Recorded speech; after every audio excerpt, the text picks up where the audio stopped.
അപ്പോൾ ഫ്രണ്ട്സ്, നമ്മുടെ ഇന്ന് കംപ്ലൈൻറ്റ് ഇന്ന് സ്റ്റിയറിംഗ് സ്വിച്ച് വർക്ക് ചെയ്യാനുള്ള സ്വിച്ചിൻ്റെ ആണോ ക്ലോസ് സ്പ്രിങ്ങിൻ്റെ ആണോ വയറിങ്ങിൻ്റെ ആണോ പ്രശ്നം എന്നാണ് നമ്മൾ നോക്കാൻ പോണത്.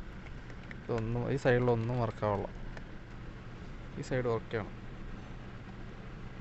2 ബട്ടൺ സിഗ്നലും ഒരു ഗ്രൗണ്ടും ആണ്. ഡയഗ്രത്തിൽ കണ്ടതുപോലെ ഇത് രണ്ടും സിഗ്നൽ ലൈനുകളാണ്. ഇത് ഓഡിയോ സിസ്റ്റത്തിലേക്കുള്ള സിഗ്നൽ ലൈനിൻ്റെ ഗ്രൗണ്ടിങ്. റെസിസ്റ്റൻസ് വെച്ച് ഓരോ സ്വിച്ചിൻ്റെ ഫങ്ഷൻസ് മാനേജ് ചെയ്യണ 2 വയറിലൂടെ ഉള്ള സിഗ്നൽ വെച്ചാണ്. ഇന്ന് പിൻ ടു പിൻ കണ്ടിന്യൂറ്റിയാണ് ചെക്ക് ചെയ്തുകൊണ്ടിരിക്കുന്നത്. ചെക്കിപ്പോൾ കണ്ടിന്യൂറ്റി ഉണ്ട്. ക്ലോസ് സ്പ്രിങ് ഗുഡാണ്. സ്റ്റിയറിംഗ് വീലിൻ്റെ സ്വിച്ചും നമുക്ക് നല്ലതായിട്ടാണ് കാണിക്കുന്നത്. ഇനി പിന്നെ ഉള്ളത് നമുക്ക് ഈ വയറിംഗ് ആണ്. ഗ്രൗണ്ട് പ്രോപ്പറായിട്ടാണ് വർക്ക് ചെയ്യണത്. ഇതിനകത്തേക്കുള്ള സിഗ്നൽ വോൾട്ടേജ് ഒരു 3 വോൾട്ടേജ് നമുക്കിതിവിടെ കിട്ടുന്നുണ്ട്. ഇവിടേക്കുള്ള ഒരു നോക്കാനുള്ളത് പിന്നെ സ്റ്റീരിയോ ആണ്. അപ്പോൾ ഫ്രണ്ട്സ്, നമുക്കിവിടെ കണ്ടിന്യൂറ്റിയും വോൾട്ടേജെല്ലാം കിട്ടിയോണ്ട് ഞാൻ ഈ കപ്ലർ ഊരിയിട്ട് എല്ലാ പിന്നും നന്നായിട്ട് ക്ലീൻ ചെയ്ത് സെറ്റ് ചെയ്തു. കാരണം റെസിസ്റ്റൻസിൻ്റെ കാൽക്കുലേഷൻ വെച്ചിട്ടാണ് നമുക്കിവിടെ ഡിസ്പ്ലേയിലേക്ക് റീഡിങ് തന്നെ.